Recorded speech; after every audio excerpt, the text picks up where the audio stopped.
السلام علیکم ورحمۃ اللہ وبرکاتہ. الحمدللہ رب العالمین والصلاۃ والسلام علی اشرف الانبیاء والمرسلین نبینا محمد وعلی آلہ واصحابہ اجمعین وبعد. برادران اسلام، زکوٰۃ سیریز کے تحت زکوٰۃ کی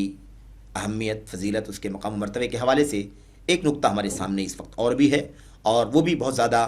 ہمارے لیے اہم ہے، بنیادی نقطہ ہے، اور وہ یہ ہے کہ زکوٰۃ اگر مسلمان ادا نہ کرے تو اسلامی نظام میں، اسلامی مملکت میں جہاں مسلمانوں کا حاکم ہو، جہاں اسلامی نظام نافذ ہو اور ولی امر موجود ہو، ایسی جگہ پر زکوٰۃ نہ ادا کرنے والے سے جہاد کیا جائے گا. سبحان اللہ. اگر یہ کوئی معمولی چیز ہوتی، اختیاری چیز ہوتی کہ آدمی چاہے تو دے دے، چاہے تو نہ دے، یا پورا دے یا پورا نہ دے، مرضی ہو تو دے دے، مرضی ہو تو نہ ادا کرے، اگر اس طرح کا کوئی معاملہ ہوتا، یا اس کی اہمیت اتنی ہی ہوتی کہ غریبوں کا اس سے پیٹ بھر جاتا ہے، کچھ بھی دے دیا تو چلو ٹھیک ہے، اگر معاملہ ایسے ہی ہوتا میرے بھائیوں، تو بھلا زکوٰۃ نہ ادا کرنے والوں سے جہاد کیوں کیا جاتا؟ اتنا بڑا مسئلہ ہے، اسی لیے تو جہاد کیا جائے گا، اسی لیے تو خلیفہ وقت نے جہاد کرنے کا عزم کر لیا. اور عمر بن خطاب رضی اللہ تعالیٰ عنہ نے کہا کہ مجھے یقین ہو گیا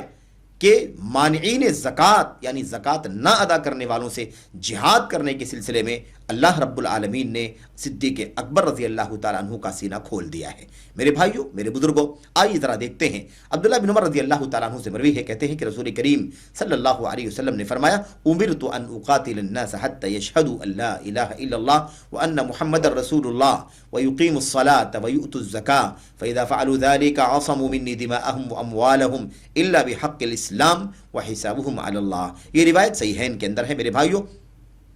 اللہ کے نبی صلی اللہ علیہ وسلم نے، صحیح بخاری کے اندر یہ روایت موجود ہے، اللہ کے نبی علیہ السلام نے فرمایا: مجھے اس بات کا حکم دیا گیا ہے کہ میں لوگوں سے لڑتا رہوں، میں لوگوں سے لڑوں یہاں تک کہ لوگ اس بات کی گواہی دیں کہ اللہ کے سوا کوئی سچا معبود نہیں ہے، اللہ کے سوا کوئی حقیقی معبود نہیں ہے، اللہ کے سوا کوئی معبود برحق نہیں ہے، اور اس بات کی گواہی دیں کہ محمد صلی اللہ علیہ وسلم اللہ کے رسول ہیں، اور نماز قائم کریں. مجھے حکم دیا گیا ہے کہ میں لڑوں یہاں تک کہ لوگ کلمہ شہادتین کا اقرار کریں، اور یہاں تک کہ لوگ نماز قائم کریں، اور یہاں تک کہ لوگ زکوٰۃ دیں. اللہ کے نبی نے فرمایا: فَإِذَا فَعَلُوا ذَلِكَ، اور جب لوگ یہ سارے کام کر لیں، ذَلِكَ یہ یعنی مذکورہ ساری چیزیں، جب لوگ یہ سارے کام کر لیں گے، عَصَمُوا مِنِّي دِمَاءَهُمْ وَأَمْوَالَهُمْ، تو یہ لوگ مجھ سے اپنے خون کو اور اپنے مال کو محفوظ کر لیں گے. یعنی پھر جہاد کرنا جائز نہیں ہوگا میرے لیے، جہاد کرنا روا نہیں ہوگا، جان مال پر حملہ کرنا ہمارے لیے روا نہیں ہوگا، الا بحق الاسلام، الا یہ کہ اسلام کا کوئی اور حق ہو جس کی بنیاد پر یہ کام کیا جائے. وہ حسابہم علی اللہ، اور ان کا حساب اللہ تبارک و تعالیٰ کے حوالے. آپ سوچیں، اللہ کے نبی صلی اللہ علیہ وسلم نے باقاعدہ اتنی وضاحت کے ساتھ کہ مجھے جہاد کا حکم ہے، کن لوگوں سے جہاد کرنے کا حکم ہے، کن لوگوں سے؟ جو لوگ اللہ تبارک و تعالیٰ کی توحید اور نبی کی رسالت کا اقرار نہ کریں، نماز نہ قائم کریں، زکوٰۃ نہ دیں. اس وقت تک جہاد ہوتا رہے گا جب تک کہ توحید کا اور رسالت کا اقرار نہ کر لیں، اللہ کے نبی صلی اللہ علیہ وسلم کی رسالت کا اعتراف نہ کر لیں، نماز نہ قائم کریں اور زکوٰۃ نہ ادا کریں، تب تک جہاد کیا جاتا رہے گا. آپ اندازہ لگا سکتے ہیں کہ یہ کوئی معمولی مسئلہ ہوتا تو اللہ کے نبی صلی اللہ علیہ وسلم ہرگز جہاد کے مسئلے میں کہ مجھے حکم ہے زکوٰۃ کو شامل نہ فرماتے. میرے بھائیوں، میرے بزرگوں، اس سلسلے میں اور بھی بہت ساری دلیلیں، بہت سارے حوالے موجود ہیں، اور ہم نے اس سے پہلے صدیق اکبر رضی اللہ تعالیٰ عنہ کی سیرت کا وہ زندہ واقعہ جو نبی کریم صلی اللہ علیہ وسلم کی وفات کے چند ہی دنوں کے بعد کا ہے، اور انہوں نے عملی نمونہ پیش کیا. نبی کریم صلی اللہ علیہ وسلم نے فرمایا کہ مجھے حکم دیا گیا ہے، اور صدیق اکبر رضی اللہ تعالیٰ عنہ نے نبی کریم صلی اللہ علیہ وسلم کی وفات کے بعد باقاعدہ جب لوگوں نے زکوٰۃ دینے سے انکار کر دیا، زکوٰۃ روک لی اور لوگ مرتد ہونے لگے، تو باقاعدہ مجاہدانہ انداز میں یہ بات انہوں نے فرمائی اور ساری امت کو پیغام دیا: واللہ لأقاتلن من فرق بین الصلاۃ والزکوٰۃ، اللہ کی قسم میں اس سے ضرور لڑوں گا جو نماز اور زکوٰۃ کے درمیان تفریق کرے گا. نماز اور زکوٰۃ کے درمیان تفریق کرنے والے سے میں لڑوں گا. کیوں؟ اس لیے کہ زکوٰۃ مال کا حق ہے، جیسے نماز اللہ تبارک و تعالیٰ کا براہ راست حق ہے. اللہ کی قسم اگر یہ لوگ ایک رسی جو اللہ کے نبی کے زمانے میں زکوٰۃ میں اللہ کے نبی کو دیا کرتے تھے، یا بکری کا بچہ اللہ کے نبی صلی اللہ علیہ وسلم کو زکوٰۃ میں ادا کر کے دیا کرتے تھے، آج اگر وہ نہیں دیں گے لقاتلتہم علی منعہ، اللہ کے نبی صلی اللہ علیہ وسلم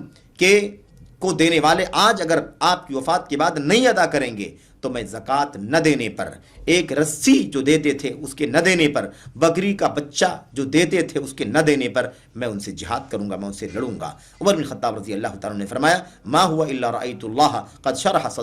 صدر ابی بکر للقتال فعرفت انه الحق، کہتے ہیں مجھے یقین ہو گیا کہ اللہ تبارک و تعالیٰ نے صدیق اکبر کے سینے کو حق کے لیے کھول دیا ہے، اس لیے مجھے بھی یقین ہو گیا کہ یہ حق ہے، اسی لیے میں نے بھی ان کی موافقت کی اور اس چیز میں آپ کا ساتھی ہو گیا۔ میرے بھائیوں، اس سے اندازہ لگا سکتے ہیں کہ زکوٰۃ کا مقام اسلام کے اندر کتنا اونچا ہے، اس کی عظمت، اس کی حیثیت کتنی بلند ہے، اور زکوٰۃ نہ کرنے والے سے اسلامی مملکت، اسلامی نظام میں باقاعدہ جہاد کیا جائے گا، اور مزید تفصیلات آئیں گی کہ زکوٰۃ جو نہیں دے گا اس سے